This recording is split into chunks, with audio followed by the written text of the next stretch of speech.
Jared Polin, PhonosPhoto.com, and this is your Acting like life is a big commercial. Photo News Fix. This fix is brought to you by Squarespace, my go-to when I want to quickly and easily build a website, buy a domain, and launch it in a matter of minutes. Mount Alliance. Now, the other day when I gave my speech at Build in New York, the main premise was making shit happen and not letting or wondering what happened. That's why I'm telling you now's the time to make something happen and build your Squarespace site. I've used Squarespace since before Fronos Photo ever existed and still use it today for my personal website at jaredpolin.com. Not only is it simple, easy, and affordable to use, but if you're looking to sell your work online, Squarespace has online stores, offers Squarespace payments, and more. The truth of the matter is they make it easy to do everything from build a site, sell your work, and get paid. To get your 14-day free trial, head on over to squarespace.com/FronosPhoto. If you decide that it's for you, use the code FronosPhoto at checkout to get 10% off your first order.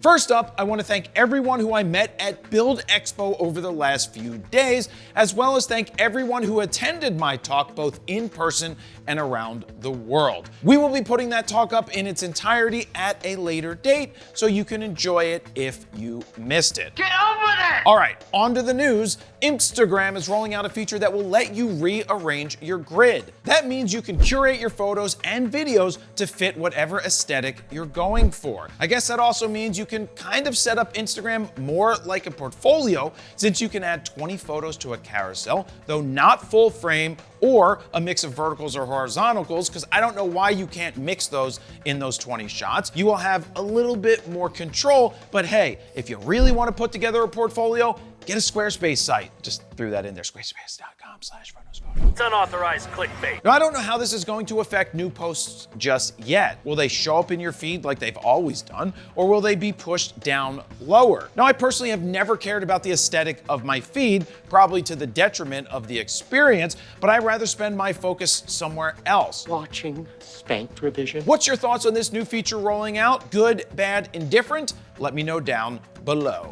Next up, Sigma has announced the 17-40 1.8 DC art lens. Now, before you get too excited, keep in mind this is a cropped sensor lens, which is why I initially chose not to review it. Boo this man! But then I got to thinking, crop sensor camera users need some love too. Everyone loves Marsha. Actually, I got to thinking, not everyone wants to be a pro, aspires to be a pro, and is happy sticking with a crop sensor body. The 17-40 1.8 is available for Sony E-mount, Fuji X-mount, and The Mount Alliance. the one that I tested was for the Canon RF mount, which is coming a month after the others come out. In 35mm terms, this is roughly a 26 to 60mm zoom range. The lens feels solid in the hands, which it should because it's part of Sigma's art line of lenses. It has internal zooming, which means when you zoom, the lens does not protrude further than the barrel or extend. And I will say that the zooming ring is super smooth and nice feeling. The focus was smooth, silent, and quick,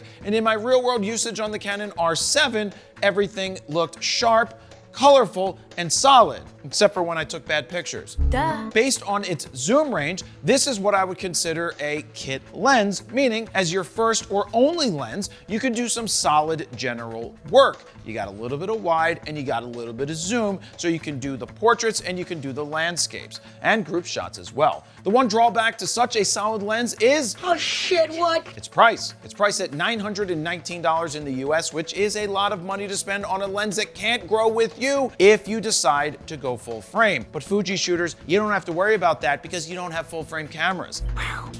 Nonetheless, it is a solid lens, and our full review will be out when I finally make it. Next up, Adobe is developing AI culling tools for Lightroom. And I quote, "We're building filters like subject focus, eye focus, and eye open detection." Now, to me, this is just the beginning of their effort and deserves a deeper conversation on this week's Fronos Photo Raw Talk podcast episode 156. So be sure to check that out to hear more about this story. And finally, is Canon going to do away with the mechanical shutter in the R7 Mark II? Question mark? Who typed a question mark? According to Canon rumors, the answer, as always, is yes. They say that the rumored sensor for the R7 Mark II is gonna have a readout speed to handle 40 frames per second with the electronic shutter. And my first thought was, well, there's no way they would do away with the mechanical shutter in the R7 Mark II. And then? But then I thought back to me using the R8 to get 40 frames per second and barely noticed any major rolling shutter issues with the majority of my shots, and that's full frame. This is gonna be crop sensor. And when you consider the types of images that most people are taking, slight rolling shutter may never be noticed by them at all. Now, the key to killing the mechanical shutter altogether will be if Canon can get the readout speeds of their lower end sensors fast enough to make rolling shutter a thing of the past. Do you think Canon will drop the mechanical shutter in future R7s? Let me know down below. There you have it. That's your photo news fix this time around. Thank you very much for watching. Jared Polin, PhotoNewsPhoto.com.